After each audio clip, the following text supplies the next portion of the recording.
तो दोस्तों आज हम डिस्कस करने वाले हैं जॉइंट पेन और इन्फ्लामेशन के बारे में डिस्कस करेंगे। किन किन कारणों से ये प्रॉब्लम जनरेट होती है, जैसे कि ऑटोइम्यून डिजीज़ के कारण भी हो सकता है, मींस आर्थराइटिस की बात मैं डिस्कस कर रहा हूँ।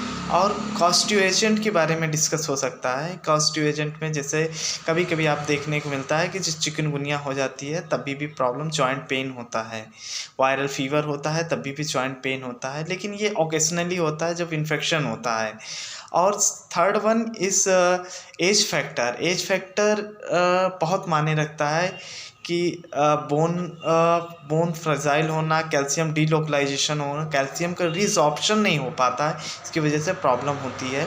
ऑस्टियोपोरोसिस होना, ऑस्टियोफ्रजाइल हो जाता है, तो ये सब देखने को मिलता है। और सेकेंड वन ये ध्यान रखना है कि मेल कम प्रॉब्लम में होते हैं जॉइंट पेन से, फीमेल ज़्यादा क्यों होते हैं, उसका क्या रीज़न है, उसको भी हम देखेंगे डिटेल में। पहले हम ये देखेंगे इन्फ्लामेशन किन कारणों से। अगर कॉस्टिव एजेंट है तो ध्यान रखना है कि कॉस्टिव एजेंट कुछ दिनों के बाद वो जॉइंट पेन रिमूव हो जाता है, जैसे कि चिकनगुनिया के केसेस में मिलता है। आर्थराइटिस है, जब तक हमें कंफर्मेशन नहीं होगा, जैसे ऑस्टियोपोरोसिस, सपोज करिए आर्थराइटिस हो गया है, तो आर्थराइटिस के लिए हम क्या करना पड़ेगा, हमें सबसे पहले RH फैक्टर की टेस्ट करवाना पड़ेगा। RH फैक्टर अगर टेस्ट अगर पॉजिटिव आता है तो इस मीन्स कि ऑटो इम्यून डिजीज़ है और आर्थराइटिस है।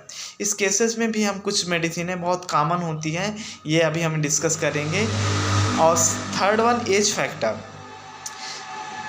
हार्मोनल डिफेक्ट होने की वजह से फीमेल में ये प्रॉब्लम बहुत ज़्यादा आती है, क्योंकि जैसे जैसे मेनोपॉज आता जाता है, जैसे एज फैक्टर बढ़ेगा तो मेनोपॉज आने के बाद क्या होता है, बोन में कैल्शियम का रिजॉर्प्शन नहीं हो पाता है, जिसकी वजह से बोन फ्रजाइल होती है, बोन वीक होती जाती है।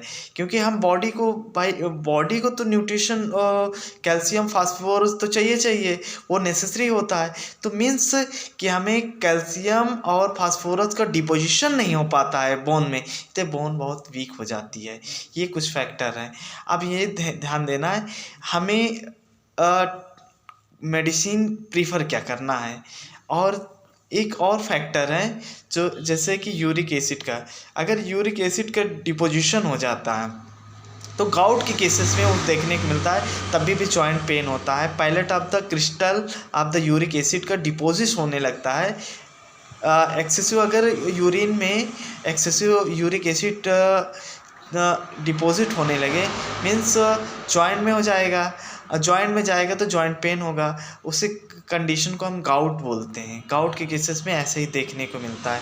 तो इसमें हम कुछ कॉमन मेडिसिनें होती हैं, जैसे यूरिक एसिड को तो हम ईज़िली ठीक कर सकते हैं, घर के रेमेडीज़ वगैरह यूज कर सकते हैं। जैसे हमें यूज करना है कि यूरिक एसिड है तो हमें बेसिक सिटी को डेवलप करना है ब्लड में। मीन्स आप यूज कर सकते हैं, गुड़ यूज कर सकते हैं और बनाना, ये दोनों क्या करेंगे, ये न्यूट्रलाइज करेंगे, यूरिक एसिड को रिमूव कर देंगे। तो और एक्सेसिव वाटर का यूज करना है, तो यूरिक एसिड जैसे पास आउट होगा, आपको यूरिक एसिड की समस्या है वो आपकी प्रॉब्लम सॉल्व हो जाएगी। अब हमें देखना है अगर इन्फ्लामेशन बहुत ज़्यादा हो गया है, यदि इन्फ्लामेशन जॉइंट में है तो हम क्या करेंगे, पहले पेशेंट की कंडीशन देखेंगे, एज फैक्टर देखेंगे और उसके अकॉर्डिंग हम करेंगे। यदि क्योंकि हम NSAID मेडिसिन अगर यूज करेंगे तो यूरिक एसिड और बढ़ेगा, जॉइंट पेन और बढ़ जाएगा, तो समस्या है। तो NSAID को हम इस्तेमाल नहीं कर सकते। उस केसेस में हम क्या करेंगे, स्टेरॉइड का यूज करेंगे, जबकि स्टेरॉइड मेडिसिन कॉन्ट्राइंडिकेटेड होती है, इम्यूनो सप्रेसेंट होता है, इसको नहीं है, लेकिन हमें रेयर केसेस में यूज करना होता है। तो हम क्या करेंगे, और वेस्ट होता है अगर जॉइंट इन्फ्लामेशन हो रहा है तो हमें याद रखना कि हमको जॉइंट को स्वेलिंग को रिड्यूस करने के लिए ही स्टेरॉइड यूज करेंगे, अदरवाइज ऐसे नहीं यूज करेंगे। और सेकेंड फैक्टर ये है पेशेंट की जब टेस्ट हुआ, अगर यदि वो शुगर लेवल उसका शुगर का पेशेंट है तो हम अवॉइड करेंगे, नहीं यूज कर सकते हैं। लेकिन या तो और हमें ये ध्यान रखना है कि यदि पेशेंट शुगर नॉर्मल है तो हम यूज कर लेंगे, यूज कर सकते हैं। लेकिन अगर शुगर हाई लेवल शुगर है तो पेशेंट को नहीं यूज करते, अवॉइड कर देते हैं। फर्स्ट वन ये ध्यान रखना है कि जॉइंट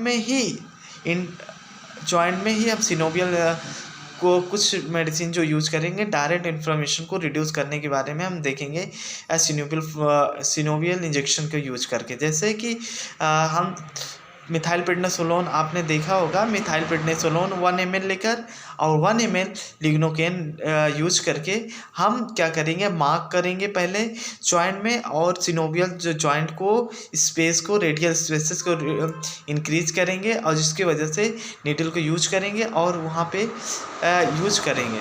तो इसलिए ये सबसे इजी तरीका होता है इन्फ्लामेशन को रिड्यूस करने के लिए। ये कुछ केसेस में कॉन्ट्रा इंडिकेटेड है, ध्यान रहे कि शुगर के पेशेंट नहीं होना चाहिए, ये तब हम यूज करते हैं। और एज फैक्टर मैंने एक्सप्लेन कर ही दिया, ये ऑटोइम्यून डिजीज़ है और इसके बारे में कुछ नहीं, ज़्यादा से ज़्यादा इन्फ्लामेशन होगा, ध्यान रखना है कि बोन में टच नहीं होना चाहिए, ये प्रिकॉशन के तौर पे यूज करना है और ये बहुत इजी होता है, आप इसको यूज कर सकते हैं आप। Thank you.